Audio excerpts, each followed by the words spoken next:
Well, hello everyone, I'm Peaches from Loves Your Healthy Life, and I want to welcome you to my channel.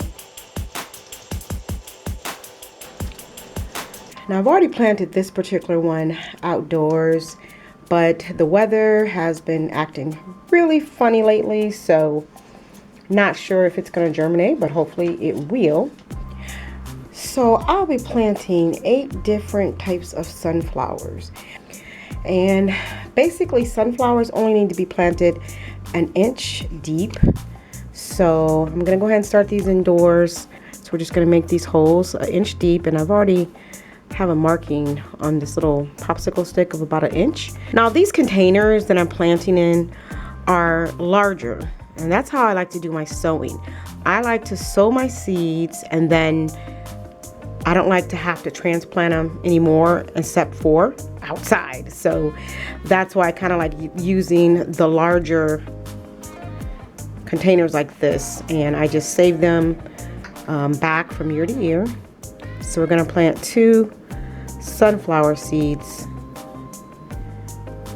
per pot. Now I'm going to plant this one first. This is the Amber Eye Sunflower Mix, and this was sent to me by Chris from Haphazard Homestead. I wasn't expecting to receive anything in the mail, and I went to my mail, and oh my goodness, this was such a lovely gift. Sent me a little letter with it, and it's so pretty and nicely done. And let's go ahead and open up these seeds. I'm going to be planting 2 to 3 of each sunflower. Now all you do is just drop, we'll put this one right here in the middle. Drop the seed in. And I'm going to cover them up here.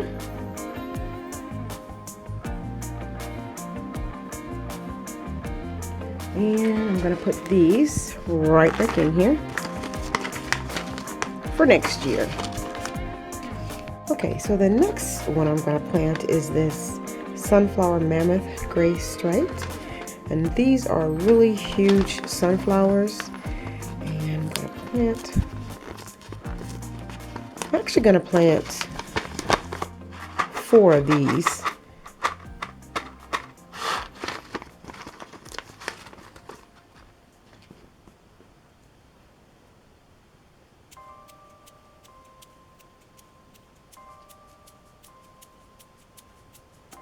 And just put them on top right there. And I'm just going to push them down into the holes.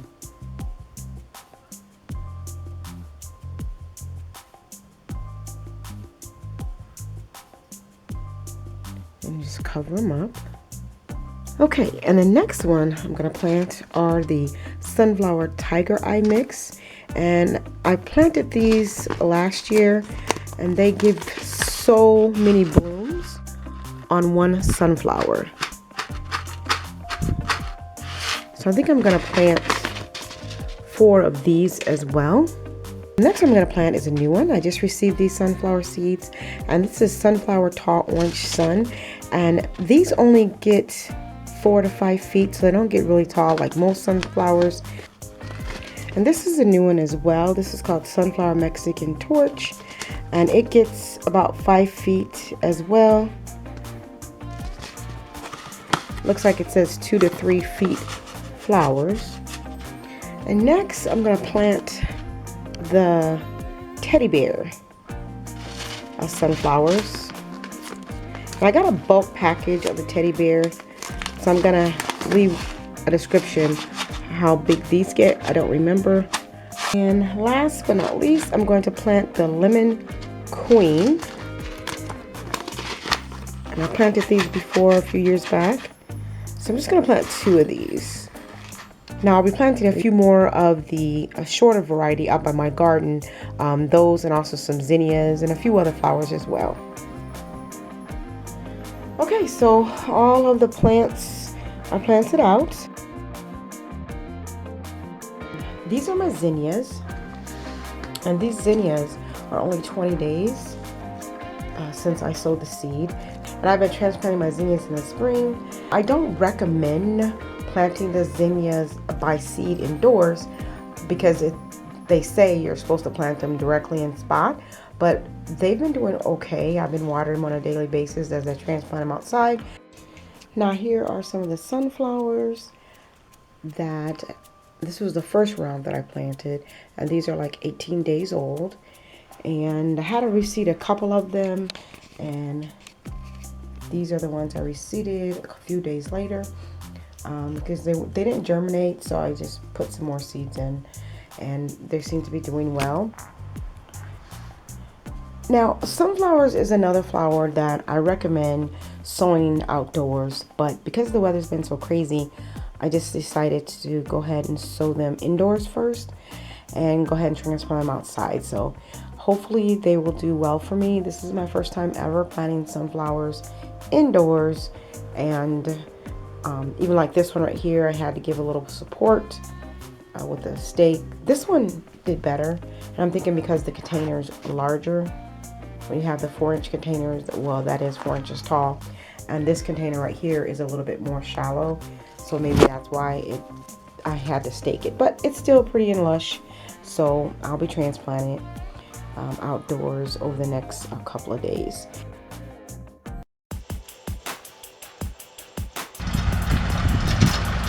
The land is starting to look really nice.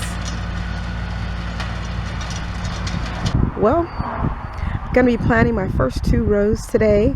I'm gonna plant some onion sets and also some green beans over here. Leave enough room for us to put in a fence. We're gonna be putting a fence all the way around, also towards the back here. So they're gonna come back through again and till it up a couple more times. And what they're doing right now is the beginning of the woods, kind of clearing me off a buffer, so that when I'm down here gardening, wild animals won't be able to sneak up behind me because it was all wooded back here. So they're gonna clear me off like a little couple of feet into the woods before you get to the garden. And right here is only not even 1/6 of the rocks that we're having to get out of the garden beds over there, and it's amazing what you'll find when you dig up new ground. This right here is like a fossil of some sort, and beautiful rocks. And I know our front yard is granite up there, so most of this rock over here is some type of granite. Really pretty granite.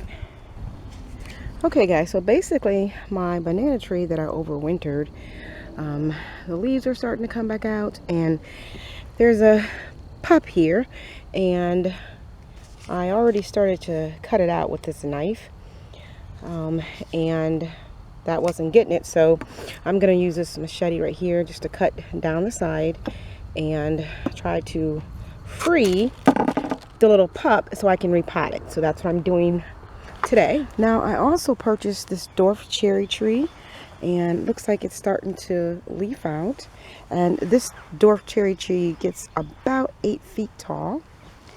Now I really like these storage containers.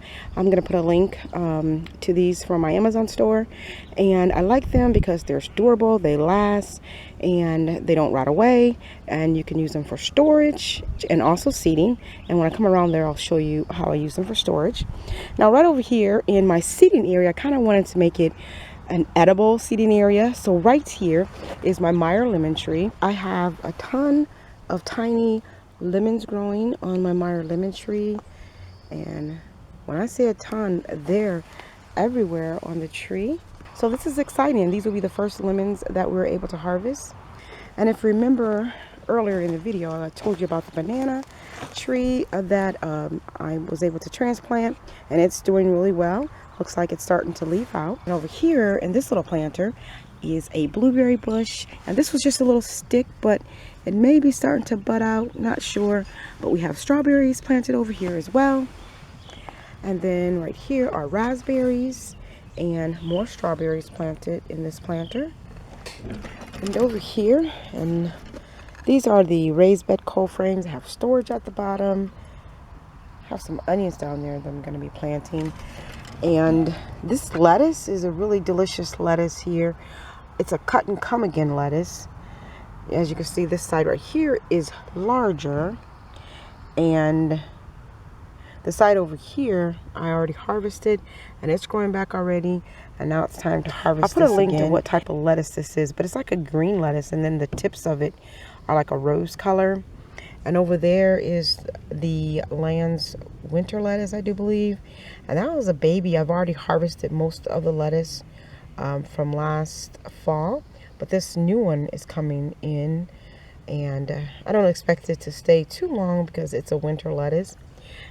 This lettuce is really delicious, and let me back up so you can actually see the planter. And I have another one on the other side of my greenhouse. This is my raised bed greenhouse. Then I have more mandevillas for flowers, and this is a key lime tree. And I'm going to be transplanting this one pretty soon, but the leaves are kind of yellow, but hopefully they'll green up pretty soon after I transplant them. These are 3 tiny baby, let's see, what are these?